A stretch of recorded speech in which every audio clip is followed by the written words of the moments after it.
제가 원래 잠을 잘 자는 사람입니다.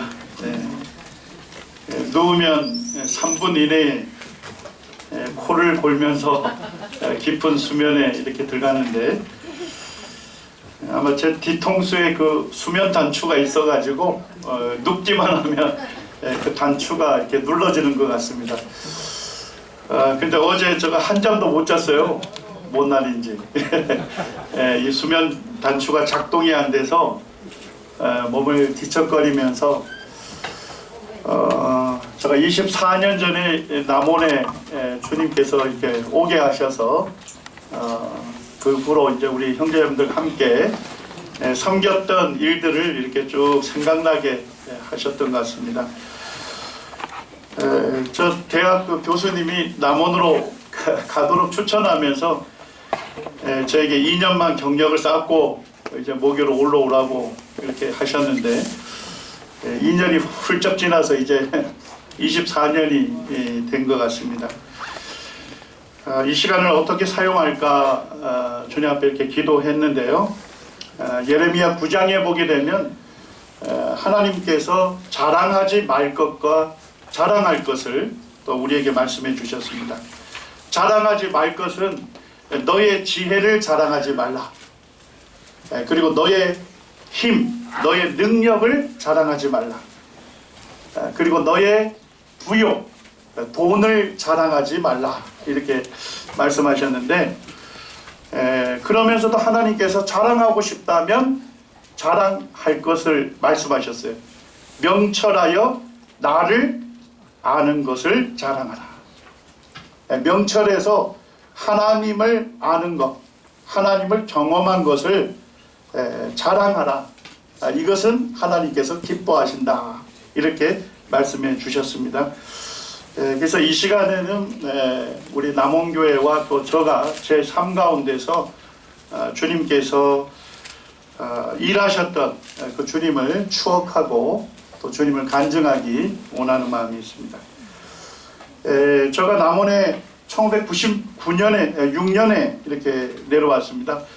그때 이제 송찬호 형제님께서 유경 형제님 전화번호 하나를 손에 쥐어 주셔서 그거 하나 들고 내려왔습니다. 남원 내려와서 전화를 드렸는데 통화가 안 되더라고요.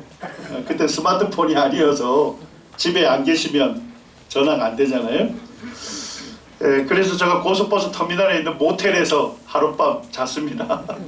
그리고 이제 아침에 통화가 됐는데 형제님이 오셔서 존귀한 성도가 이렇게 누추한 곳에 머물면 안 된다 하면서 이제 제 손을 잡고서 유경 형제님 집에로 이렇게 데리고 갔습니다.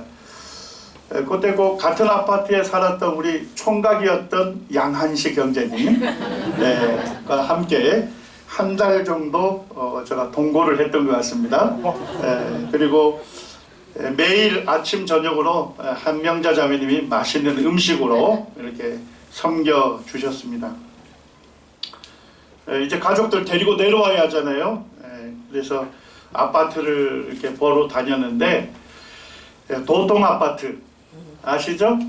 지금도 있죠. 13평 도통 아파트를 계약하기로 했어요.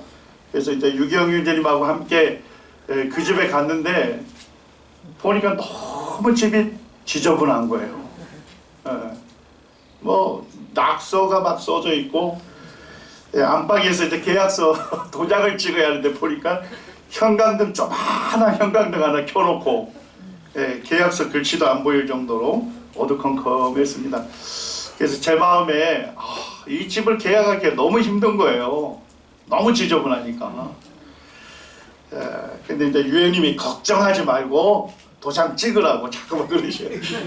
그래서 집은 가꾸기 나름이니까 걱정하지 말고 도장 딱 찍고 주말에 가족들 데리고 내려오라고 이렇게 했습니다.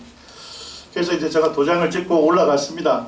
가서 이제 그때 이제 아내가 우리 명훈이 임신해가지고 만삭이었습니다. 그리고 이제 명준이가 2살이었는데 이제 뭐 집이라고 해봐야 몇 가지 없었지만 가지고 내려와야 하잖아요. 근데 이렇게 뭐 전봇대 같은데 뭐 써져 있더라고요. 그래서 그 이제 여수에서 생선을 이렇게 실어 가지고 서울에다가 풀어주고 내려갈 때 빈 차로 내려가잖아요. 거기 보니까 몇만 원 안 되더라고요. 그래가지고 이제 거기 생선푼 보니까 막 생선 냄새가 잔뜩 나더라고요. 그 위에다가 풍을 치고 가재도구 몇 가지 올려놓고 남원으로 내려왔습니다. 남원 이제 딱 내려왔는데 이제 집을 갖고 딱 내려오니까 그 당시 뭐 성도님들이 한 절반 이상은 되는 것 같아요.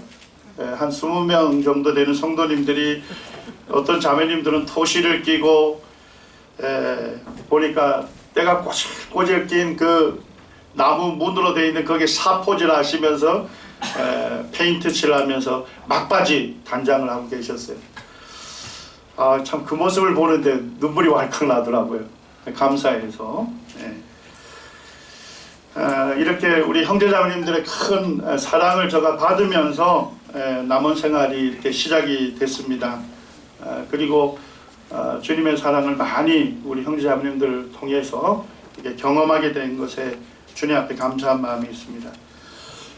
제가 대학에 이제 조교 생활을 했었는데 그때 마치고 이제 서울에 있는 병원에 이제 제가 이제 들어가게 됐는데 한 번은 이제 지도 교수님 부르시더라고요. 이분이 이제 캐나다 선교사님이신데 제가 이제 친구들이나 후배들에게 복음 전하는 모습을 보면서 그렇게 격려를 많이 해주신 분입니다. 근데 이분이 이제 저에게 대학원을 진학할 것을 권했습니다. 제가 이제 그때 막 결혼을 하고 했었고 워낙 그 가난한 집이었기 때문에 이 대학원비가 만만치 않습니다. 옛날에는. 그래서 공급의 대부분이 대학원비로 가야 되기 때문에 쉽지 않은 결정이거든요. 근데 선생님이 너는 가르치는 재능이 있고 그리고 너는 청년들에게 복음을 전하는 사람이니까 너가 대학 교수로 간다면 제자들에게 영향력 있게 복음을 전할 것이다. 그러니까 대학원 진학을 위해서 기도해 보라고 권했습니다. 그때 이제 주님께서 제가 주님의 뜻이 어디에 있는지를 이렇게 계속 기도하고 있었는데 빌립보서 2장 13절 말씀을 주님께서 읽을 때 참 주님께서 저에게 소원을 품게 하셨습니다. 빌립보서 2장 13절 말씀에 보면 너희 안에서 행하시는 이는 하나님이시니 자기의 기쁘신 뜻을 위하여 너희에게 소원을 두고 행하게 하시나니 너희 안에 행하시는 이는 하나님이시다. 하나님께서 제 안에 일하고 계신다는 겁니다. 그런데 하나님께서는 두 가지 일을 하십니다. 하나는 뭡니까? 하나님의 기쁘신 뜻을 위하여 너희에게 소원을 두게 하신다. 자기 자신을 기쁘게 할 목적이 아니라 하나님을 기쁘게 할 목적으로 우리에게 소원을 품게 하시는 분이 하나님이시다는 겁니다. 그 다음에 이제 제 마음에 용기가 생기신 거는 그 다음 구절인데 품게 하실 뿐만 아니라 어떻게 하죠? 행하게 하시는 분, 이루시는 분도 하나님이시다. 이 말씀을 읽는데 제 마음에 주님 앞에 기도가 됐습니다. 주님, 저에게 대학으로 인도하신다면 제자들에게 복음을 전하겠습니다. 주님께서 이 소원을 저에게 품게 하셨고 또 주님께서 남원으로 또 인도해 주셔서 이 소원을 이루어 주셨습니다. 제가 처음 이제 남원에 왔을 때 수요일날 이 간증을 하라고 하더라고요. 그래서 조금 전에 드렸던 그 간증을 이렇게 교회 가운데 말씀을 드렸습니다. 간증을 드리고 내려오니까 한 몇 명 형제자매님들이 저한테 쭉 오셔서 그러시는 거예요.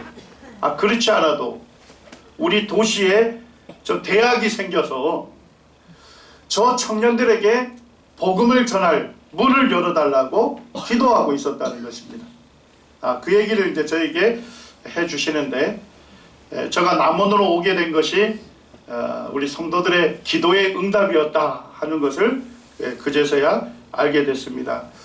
그리고 이제 교회에 기도 요청을 했고 제가 남원에 온 지 한 달 뒤부터 아마 연구실에서 제자들과 함께 우리 유교 형제님 저가 이렇게 복음을 전하기 시작해서 주님 은혜로 한 15년간 서남대학에서 제자들에게 복음을 전했습니다.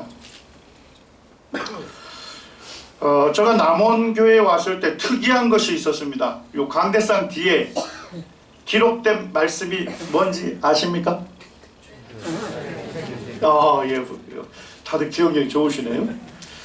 제가 아까 우리 노기란 형제님한테 무슨 말씀 기록했는지 기억나시나요? 그랬더니까 태초에 하나님이 천지를 창조하시니라 이렇게 이제 노기란 형제 말씀하시더라고요. 그래서 저는 요한복음 3장 16절이나 요한복음 5장 24절을 잘 기록을 해놓거든요. 앞에 있는 말씀을 보고 복음을 깨닫고 구원받으라고 보통 교회들이 기록해 놓는데 이 남원 성금교회에 왔더니까 창세기 1장 1절이 기록이 돼 있더라고요. 의아하게도. 그래서 제가 유경 형제님한테 한번 물어봤습니다. 왜 많은 그 복음의 구절들이 있는데 창세기 1장 1절을 기록해 놨습니까? 형제님 이렇게 얘기하시더라고요. 창세기 1장 1절이 깨달아지고 믿어진다면 이 성경 전체가 복음 전체가 믿어지는 것이다. 이렇게 얘기를 하시더라고요. 그렇게 얘기하셨는데 아까 우리 노기래 형제님이 본인이 강력 추천을 했답니다. 창세기 1장 1절로 기록해달라고 강추했다는 얘기를 들었고 노기래 형제님이 구원받게 된 계기도 창세기 1장 1절이 깨달아지면서 그러면서 복음 전체가 이렇게 믿어졌다고 형제님 얘기를 하셨습니다. 그래서 저에게는 굉장히 참 의아했던 기억입니다. 지금 생각하면 아마도 창조과학 사역으로 이끄실 주님의 계획을 우리 성도님들이 미리 알아채셨던 것 같습니다. 이런 격려 속에서 창조과학 사역이 시작되었습니다. 특별히 이제 서인석 형제님이 남원으로 청거되면서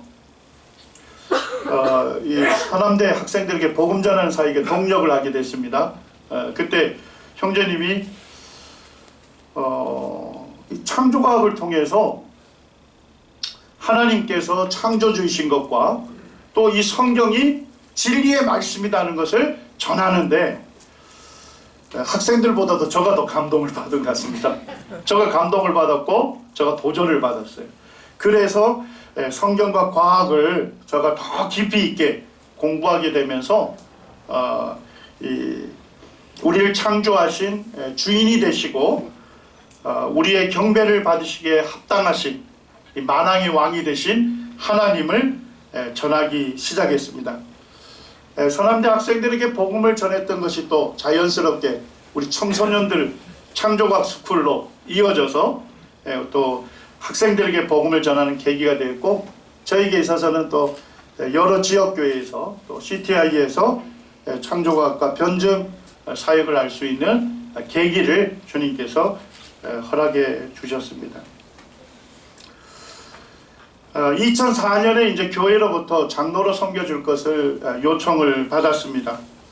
저 스스로도 이 막중한 사역을 감당할 수 있을까 하는 염려가 이렇게 있었어요. 그런데 그때 복음 집회가 있었습니다. 허일웅 형제님 강사로 오셨는데 저희 집에 묵었어요. 그래서 제가 이제 뭐 이런 요청이 교회로부터 있었다 이런 얘기도 하지도 않았는데 형제님이 국수 좋아하시잖아요. 이 복음 전하기 전에 부담이 있어서 많은 음식을 드시지 아니하시다가 이제 집회가 끝나면 꼭 국수를 드셨어요. 그래서 집사람이 이제 국수를 준비하려고 하는데 허유리 형제는 그러시는 거예요. 국수 됐다고 한 끼 안 먹으면 어떠냐 오라고. 자꾸만 집사람을 거실에 앉히더라고요. 그러면서 이제 형제님이 구원받으시고 이렇게 교회를 섬기면서 주님을 경험했던 삶에 대해서 쭉 간증을 하시더라고요. 힘들었던 간증, 또 어려웠던 간증. 그러면서도 주님께서 함께 하시고 또 주님께서 자신의 삶과 가정을 인도해 오신 그 놀라운 일들을 쭉 간증하는데 제 마음에 힘들어도 이 길을 가는 것이 정말 축복된 길이다 하는 그와 같은 마음이 제 마음에 자리 잡았습니다. 그렇지만 이제 아내는 앞서서 섬기는 우리 장로의 그 아내들이 얼마나 이 성도들을 섬기는데 숙련되고 잘하십니까? 그런 부분에 대해서 자기는 자격이 없고 할 수 없다 하는 그런 마음의 그 어려움을 갖고 있었습니다. 그래서 이제 아직 마음에 정하지 못하고 있을 때 그 원주교회에서 성도 집회 말씀을 전해달라고 요청을 했었어요. 그러면서 이제 아이들까지 가족이 다 오라 하더라고요. 그리고 이제 제가 또 잘 못하는 것 중에 하나가 운전을 잘 못하잖아요. 그래서 집사람이 그날도 이제 운전을 하겠다고 탁 앉았어요. 좀 빨리 달리더라고요, 자꾸만. 그래서 집사람한테 여보 앞차하고 좀 간격을 두라고. 네. 그 계룡 휴게소를 지나면 그게 오르막길입니다. 네. 지금도 갈 때마다 그때의 기억이 아픈 기억이 나요. 계룡 휴게소를 지나면 오르막길인데 집사람이 오르막길은 차고 올라가야 한다고 막 앞차와 함께 막 가는 거예요. 기도가 되더라고요. 근데 그 오르막길을 오른 다음에 내리막길이 있거든요. 근데 알고 봤더니 내리막길이 길이 쫙 막혀 있었던 거예요. 올라갈 때는 안 보이는 거죠. 그리고는 이제 정상에 딱 올라가는데 길이 막힌 거예요. 다른 차들이 쫙 질병이 서 있네. 집사람이 브레이크를 딱 잡는데 보니까 두 바퀴가 그냥 타면서 연기가 싹 솟아 오르더라고요. 그래서 이제 제가 그때 주님께로 가는 줄 알았죠. 실제 제가 주님 이 천국을 입성하는 줄 알았어요. 그러면서 이제 저희 차가 맨 뒤에 차였는데 앞차를 탕탕탕탕 해서 이제 육중 충돌 대형 사고를 낸 겁니다. 그래서 제가 주님 하면서 탁 해서 제일 걱정되는 게 뒤에 아이들 3명이 탔었거든요. 어려가지고 뭐 안전벨트 이런 것도 안 하고 그때는 좀 뭡니까 이 의자 저 뒤에 있는 등받이를 펴서 평평하게 만들어 놨잖아요. 그리고 거기서 놀으라고 장난감 이런 거 줬는데 아이들이 걱정이 나는 거예요. 그래서 딱 뒤를 돌아보니까 새벽에 눈 딱 그렇게 뜨고 있는데 보니까 다치지는 않았어요.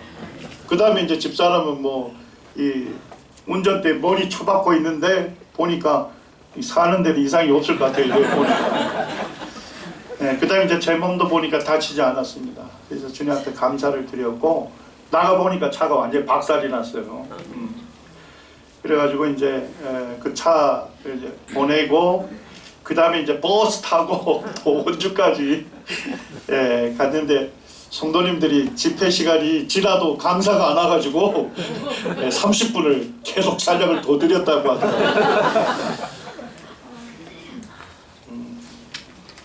이런 이제 경험들을 통해서 주님께서 다루어 주셨고 저희 마음에 주님의 뜻으로 이렇게 받고 이렇게 장로로 교회에서 섬기게 됐습니다. 오늘까지 올 수 있었던 것은 아내의 헌신적인 섬김과 동력이 있었기 때문에 가능했습니다. 원래 뭐 형제님들이 바깥에서 활동을 하다 보면 아내들이 또 얘기하고 이러면 뭐 이렇게 좀 조용하라고 이렇게 자꾸만 윽박지를 때가 있는데 하여튼 저도 뭐 그런 형제 중에 한 명입니다. 근데 잠언 18장 22절 말씀이 참 아멘이 됩니다. 아내를 얻는 자는 복이 있고 여호와께 은총을 받은 자니라. 감사한 마음이 있습니다. 2011년쯤에 대학 사정이 굉장히 어려워졌습니다. 그때 대학이 이제 평가를 받으면서 뭐 여러 가지 어려움이 있었고, 그 다음에 이제 또 그 교수 숫자가 부족하다고 대학 전체 교수를 골고루 뽑아야 하는데 저희 학과에만 한 10명을 뽑아가지고 13명이 됐어요, 학과에. 13명이 이제 과목을 가르쳐야 할 과목을 나눠야 하잖아요. 제가 제일 먼저 온 선임인데 그래도 제가 선임이라고 제 것만 또 챙길 수가 없잖아요. 또 제 제자 중에도 또 교수가 돼가지고 같이 왔고, 그래서 이제 과목을 다 나눠주다 보니까 제가 가르칠 과목이 없어요. 그리고 이제 또 그런 계기 때문에 또 학생들과 만날 수 있는 접촉점이 또 없었고, 그래서 이제 성경 공부 자체가 이제 굉장히 어려워졌습니다. 그리고 제가 주님 앞에 기도했습니다. 솔직히 말씀드리면 다른 대학으로 제가 옮겨야 하는 건지, 아니면 이제 세워진 장로, 막 세워진 장로님들과 함께 동력하고 그 다음에 안정되게 또 리더십을 위임해야 하는지 부분에 대해서 다 열어놓고 주님 앞에 기도를 드렸습니다. 제 성경책에 보니까 2012년이네요. 그때 2월 달에 아침에 큐티하는데 주님께서 디모데후서 1장 말씀을 이렇게 주셨습니다.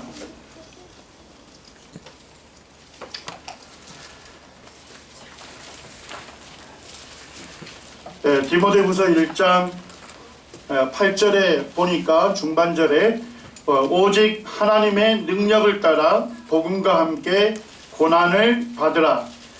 하나님이 우리를 구원하사 거룩한 소명으로 부르심은, 주님께서 하나님의 능력을 따라, 너의 능력이 아니라 오직 하나님의 능력을 따라 복음과 함께 고난을 받으라.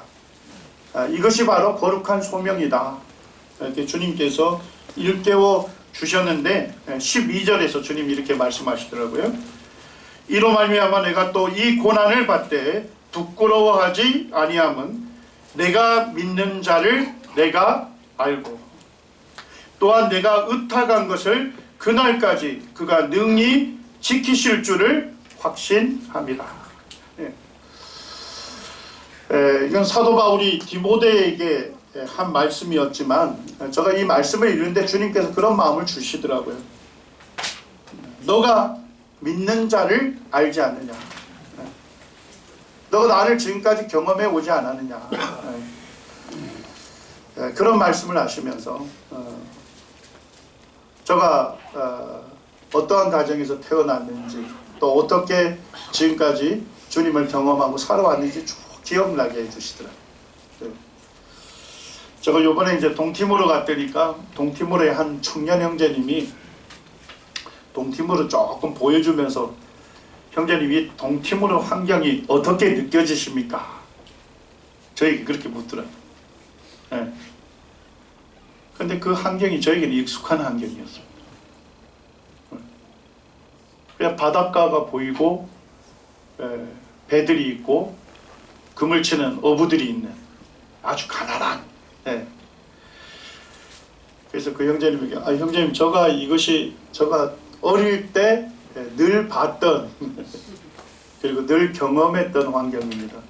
그리고 깜짝 놀랐더라고요. 그렇습니다. 저도 이 가난한 그 바다 마을에 물고기를 잡는 그 가난한 가정에 8형제 중에 늦둥이로 이렇게 태어나서 실제 이제 뭐 대학도 갈 수 없는 환경이었는데 그때 주님께서 또 믿음의 사람을 붙여주셔서 저에게 저가 섬기는 하나님이 어떠한 분이신지 일깨워 주시고 기도할 것을 그때 보냈거든요.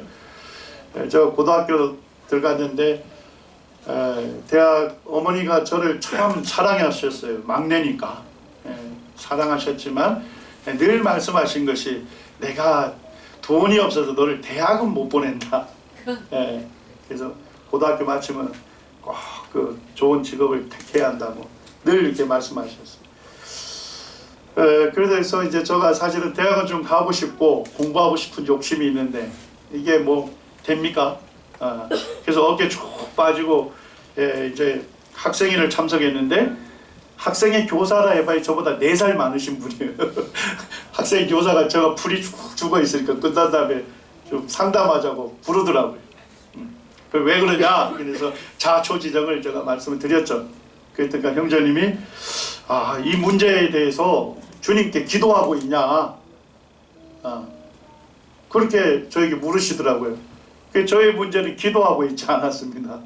그냥 어려운 형편이니까 할 수 없다, 그런 생각만 했죠. 그랬더니까 그 형제님 저에게 그런 거예요. 너의 하나님이 이 천지 만물을 지으신 정말로 크신 분인데, 능력이 있으신 분인데 주님 앞에 기도하지도 않고 그냥 포기하고 그렇게 낙심 어린 얼굴로 살고 있냐.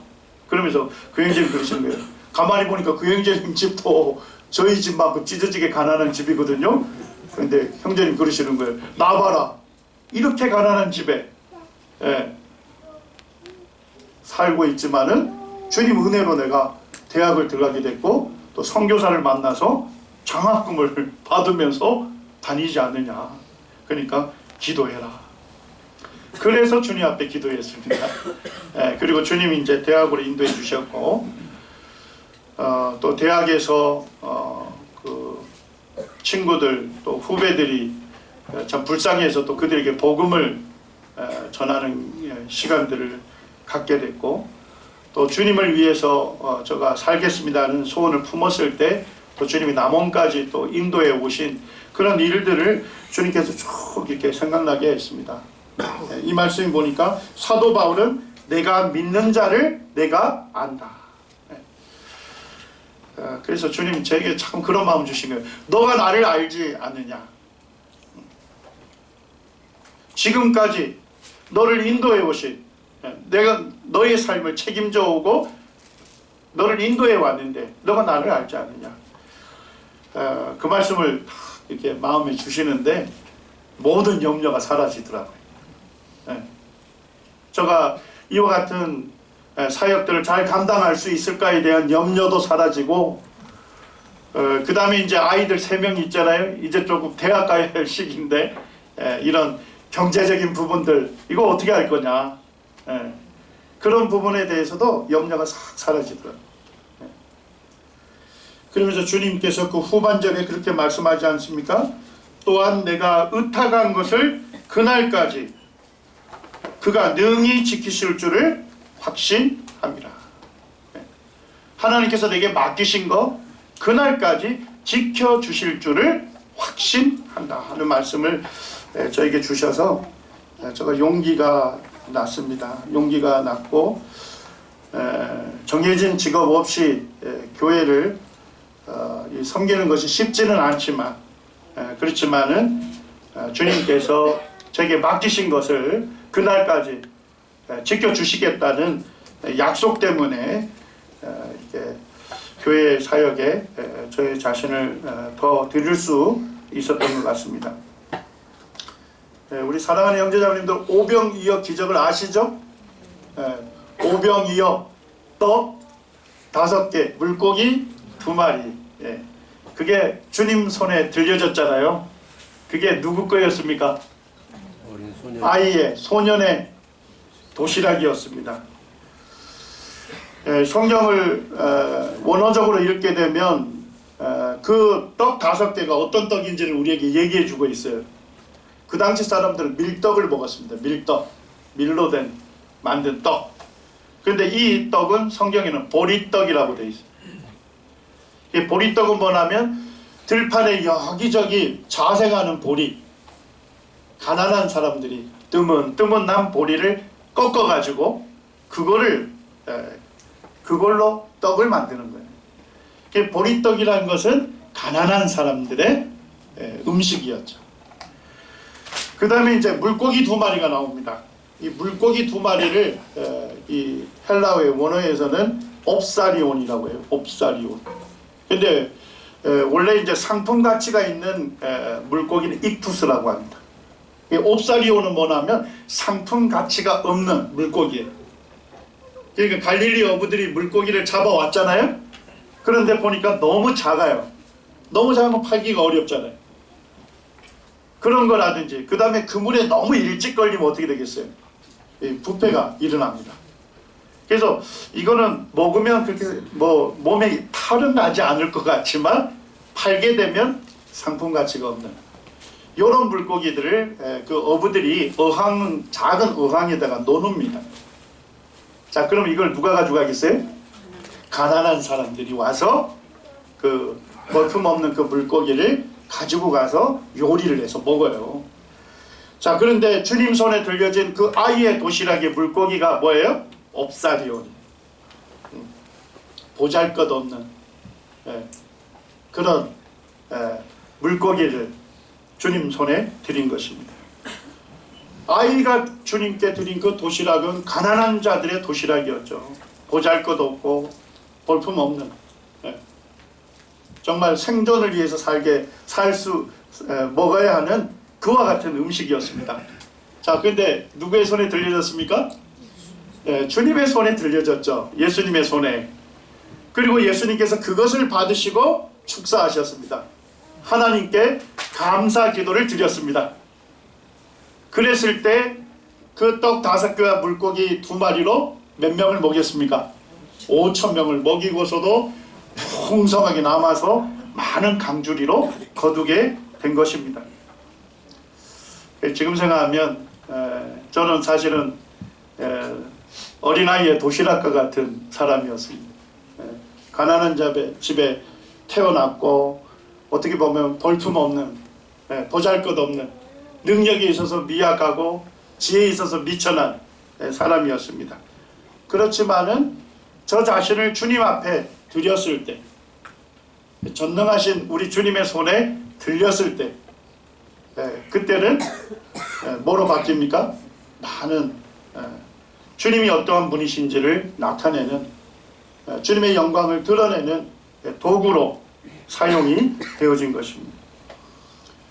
그렇습니다. 우리 남원 서문교회 형제자매님들 우리가 보면 참 주님의 큰 은혜로 우리가 살아가는 것 같습니다. 저도 그렇고 우리가 주님 앞에 우리의 삶을 드리게 되면 전능하신 주님의 손에 우리가 들리기만 하면 주님께서는 주님의 영광을 드러내는 놀라운 도구로 우리를 사용하기를 원하십니다. 제가 이렇게 일찍 장로직을 내려놓는 것에 대해서 많은 분들이 다양한 생각들을 갖고 계신 것 같아요.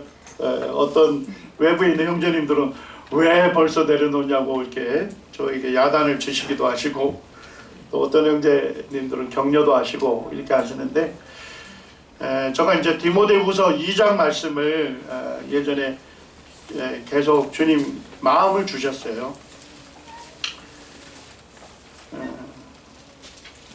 디모데후서 2장 1절과 2절 말씀을 제가 읽어드리겠습니다. 내 아들아, 그러므로 너는 그리스도 예수 안에 있는 은혜 가운데서 강하고, 또 내가 많은 증인 앞에서 내게 들은 바를 충성된 사람들에게 부탁하라. 그들이 또 다른 사람들을 가르칠 수 있으리라. 사도 바울이 순교를 직감하고 마지막으로 믿음의 아들인 디모데에게 보낸 서신입니다. 디모데에게 맡긴 사역 중에 가장 중요한 것이 뭐였습니까? 내게 들은 바를 충성된 사람에게 부탁하라. 그랬습니다. 이 부탁하다는 것은 위임하다, 건네주다, 바통을 넘겨주는 것을 말하는 것입니다. 제가 이 말씀을 읽으면서 저희 이제 자식 세대들을 생각하게 됐습니다. 오늘날 이제 자식 세대들에게 믿음을 전수하는 일이 쉽지가 않죠. 굉장히 어려운 시대로 들어가고 있습니다. 그래서 참 주님께서 제게 그런 기도를 하더라고요. 다음 세대가 다른 세대가 되지 않고 충성스러운 믿음의 세대가 되기를, 그런 소원을 주님께서 주셨습니다. 그래서 제가 카톡 그 맨 글귀에다가 다음 세대가 다른 세대가 되지 않게 하는 것이 저의 기도의 내용이었습니다. 이제 남원 서문교회는 이미 서인영 형제님, 김아룡 형제님, 저희 가운데 신뢰받는 일꾼들이 이미 세워져 있고 또 저와 함께 아름다운 동력을 이루면서 교회를 섬겨왔습니다. 이제 저가 지역교회를 섬기는 인도하는 이와 같은 막중한 사역들이 또 이제 두 형제님께 넘기고 또 두 형제님들은 또 더 젊은 세대들을 계속 격려하고 세워서 하나님의 일꾼으로 세우는 그와 같은 일이 계속 이루어지기를 원하는 마음이 있습니다. 많은 분들이 장로 사역을 내려놓으면 뭐 인생이 끝나는 것으로 오해하는 분들이 많습니다. 앞서서 유영재님이 장로직을 먼저 은퇴하셨죠. 유영님도 젊은 나이에 은퇴하셨어요. 그러시죠? 근데 유영님 좋은 마음을 가지셨죠. 젊은 형제님이 더 일찍 교회를 섬기는 사역에 헌신할 수 있는 기회를 주시기 위해서 형제님이 좀 더 먼저 그 사역을 내려놓으신 거예요. 그런데 이제 제가 유형님 이렇게 보면서 유형님도 방황을 하시는 것 같더라고요. 계속 교회 사역에 올인하시다가 내려놓고 이렇게 하는 것이 쉬운 건 아니잖아요. 그래서 유형님 혹시 생각나실지 몰라요. 제가 점심 식사 같이 하면서 유형님께 말씀을 드렸습니다. 이 은퇴라는 단어, 영어 단어를 좀 소개해 드렸어요. 은퇴라는 단어가 뭐죠? 리타이어먼트입니다. 그래서 형님, 이 은퇴라는 것은 사역을 내려놓고 모든 걸 쉬는 것이 아니라 거기에 보면 타이어먼트잖아요. 타이어, 리타이어예요. 어떻게 보면 이 단어가 뭐예요? 타이어를 다시 장착한다는 의미입니다. 교체한다는 의미예요. 그래서 형제님이 60년 동안 잘 사용해 온 타이어가 너무 낡고 닳았기 때문에 이제 새로운 타이어로 다시 재장착한 거다. 자, 그런다면 형님, 이 자동차를 바퀴를 바꾼 다음에 영원히 파킹 시켜내려고 그냥 놔두는 거냐, 아니면 새롭게 달리기 위해서 바퀴를 장착하는 거냐 하는 말씀을 드린 적이 있습니다. 예, 그렇습니다. 저도 장로직을 내려놓는다는 것은 지역교회를 인도하는 그와 같은 이제 일들을 내려놓는 것. 그렇지만은 주님께서 저에게 주신 은사를 갖고서 주님 부르시는 날까지 끝까지 충성스럽게 주님을 섬겨야 하는 사람입니다. 그래서 저는 이제부터는 다음 세대를 세우는 사역에 집중하고자 합니다. 다음 세대가 다른 세대가 아닌 충성스러운 믿음의 세대로 세우는데 미력하지만 헌신하고자 합니다.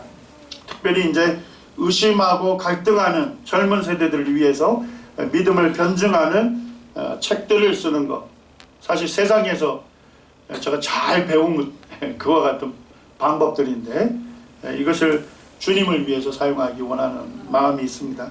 책을 쓰다 보니까 사실은 많은 시간을 집중해야 하고 몰입을 해야 하는데 사실 지역교회를 섬기면서 이 사역을 하는 것이 쉽지가 않았습니다. 그래서 이제는 많은 시간들을 이 믿음을 변증하는 그와 같은 책을 쓰는데 제가 드리고자 하는 마음이 있고요. 또 성경 세미나를 통해서 성경이 믿을 수 있는 진리의 말씀임을 이렇게 나누고 전하는 일에 전념하고자 하는 마음이 있습니다. 마지막까지 믿음의 경제를 잘할 수 있도록 연약한 형제를 위해서 기도해 주시기를 바랍니다. 우리 이제 남은 서문교회 형제자매님들과 함께 주님을 섬기면서 좀 죄송스러운 마음도 있습니다. 제가 이제 은사적으로 이 성경을 뭐랄까요, 읽고 또 연구하고 또 그런 일을 하다 보니까 사실 방 안에서 이루어지는 일들을 많이 했습니다. 성도님들 삶의 터전에서 함께 또 애한을 나누고 또 격려하고 이런 일들에 제가 많이 소홀하고 부족한 부분들이 있는 것을 우리 성도님들 아시는데 널리 양해해 주시고 또 사랑으로 용납해 주시기를 원하는 마음이 있습니다. 우리 형제자매들과 함께 주님을 섬길 수 있어서 제가 굉장히 행복했습니다. 행복한 시간들을 보냈고요. 이제 내년 1년은 이제 선교지에서 제가 좀 머물면서 함께 선교하는 형제자매님들을 격려하고 또 그곳에 있는 또 성도들 양육하는 또 일부분 일들이 맡겨졌기 때문에 내년 1년은 제가 이제 성문교회에서 좀 함께하는 시간들이 좀 적고 그렇지만 1년이 맞춰지면 저도 이제 형제 중에 한 명으로 교회에서 섬기면서 주님께서 제게 맡기신 일에 충성스럽게 섬기고자 하는 그런 마음을 갖고 있습니다. 성도님들께 감사드리고요. 계속적으로 남원 선문교회가 믿음의 대를 이으면서 이제 우리 자식 세대에 또 다른 부흥을 경험하게 되기 원하는 마음이 있습니다. 감사합니다.